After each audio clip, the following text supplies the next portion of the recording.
have with us Mr. James Taylor, Director, Business and Market Development, Methera Global Communications Limited.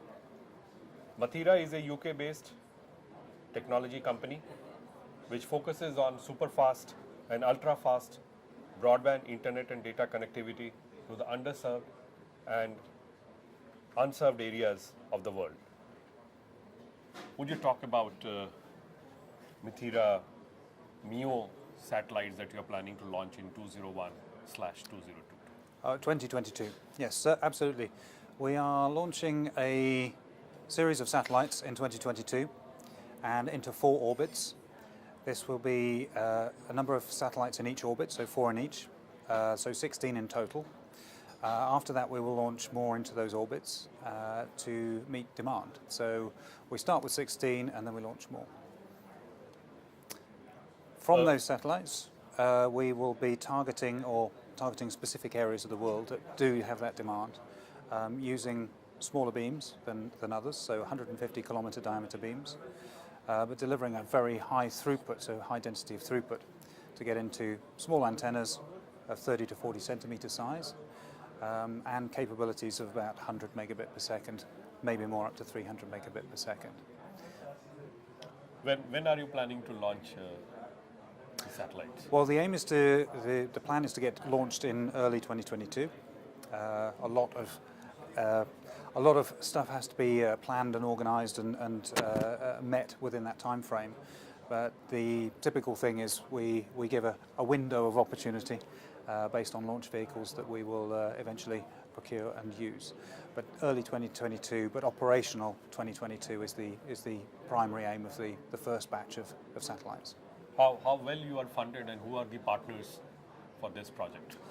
So we have started off, we started off with funding from and support from the UK government with the UK Space Agency and Innovate UK, which is an incubator component of the UK government, part of the DIT, I believe. And then we've got funding from founders, we've got funding from private investors, and we're going through a series of funding rounds over the next 12 months in order to get our full capital to launch and operate. So we're in good progress. Investment opportunity or investment interest is high, so that's all going well at this stage. And we have money to keep us going until we get the various funding rounds. Have you also got funding from the launch vehicle providers, from the satellite makers, from end user equipment providers, the CPE part? You're talking about vendor financing. Yeah. We haven't sought that as yet. That doesn't mean it's not an option, but that's not the current plan. We are obviously open to different ways of funding and financing that is going to meet the primary objective of the company. So yes. In terms of spot beam coverage, which all geographies are you looking extensively? Okay, we've narrowed down to a number of countries around the world. Obviously, India is being one of those. I wouldn't be able to identify specific countries, but needless to say, they'll have a similar requirement of growing demand for bandwidth and creeping into the territories which are not currently served. So we've identified those primary countries that through market research and intelligence, and then going and visiting these particular regions and meeting with partners, understanding the regulatory areas, meeting with our customer base who are going to be buying the capacity offers, and getting the feedback. So India is one of those territories. Outside of that, I can't reveal exactly at this stage because some of those are strategic countries, but certainly they're similar in style, if that helps.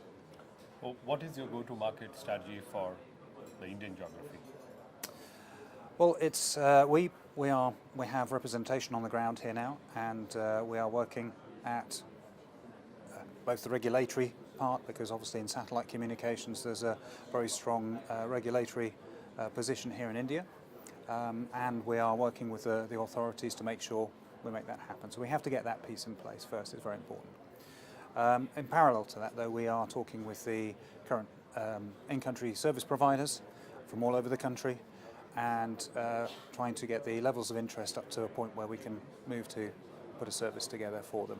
So we've been here several times. We'll have several more visits through, and yeah, hopefully we'll get the customers signed up soon. The transponders are extended C band, Ka band, This or is KU band? the KA band. Yes, it's KA band. Okay. And in terms of what would be the cost of end device and the cost of bandwidth? So in terms of a direct-to-premise or direct-to-home type solution, we're targeting around a few $100s for an end-user terminal with capabilities of 100 to 300 megabit per second. There will be a family of them that have different capabilities and speed capabilities. So that's the approximate. There are many high throughput satellite ecosystem that we are seeing globally. How are you different, or how are you? What's your USP vis-a-vis these? So what we see in the market is obviously GEO is becoming more efficient. The geostationary satellites and the high throughput satellites are becoming more efficient and driving down costs and becoming more competitive, which is a good thing. Where we're different is and complementary in a sense, is we can deliver the same amount of capacity you can over a continent into a 150 kilometer beam, which means you can have a lot more users or a lot more bandwidth in an area. So it's being more efficient. It is also competitive on pricing, so much more competitive than older style satellites.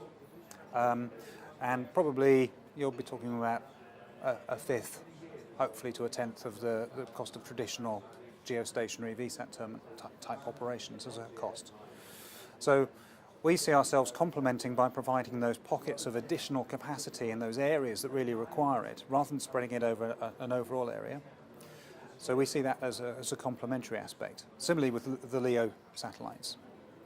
In India, you have to, what we can say, get clearances from ISRO, and also from security aspect, you have to set up gateways. So how do you look at these two aspects for commencing your operations in 2022 in India? Well, obviously we have to abide by the regulatory aspects of any country, and we would look to adhere to that as well here. We would, as if we have a customer base here, then there's a heavy possibility there's going to be a gateway here. So we would look to host that here, and that we'll know in a relatively short space of time, so certainly within the next year or so. On the application side, would you talk about some of the applications which you feel would be relevant for India perspective? Well, yes, absolutely. In terms of there's the general broadband access, so going direct into a premise, providing broadband connectivity where it's required. So, but on the back end, we're looking at things like community centres, where telehealth, telemedicine, agri-tech, education are being utilised.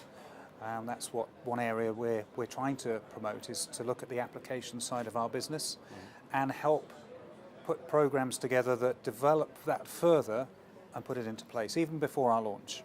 So we're working on those. Additionally, other applications, well, there's feeding into 5G. So with more 5G terminals required, or cellular sites, then you're going to need more bandwidth to feed those. And this is a very quick way of doing that.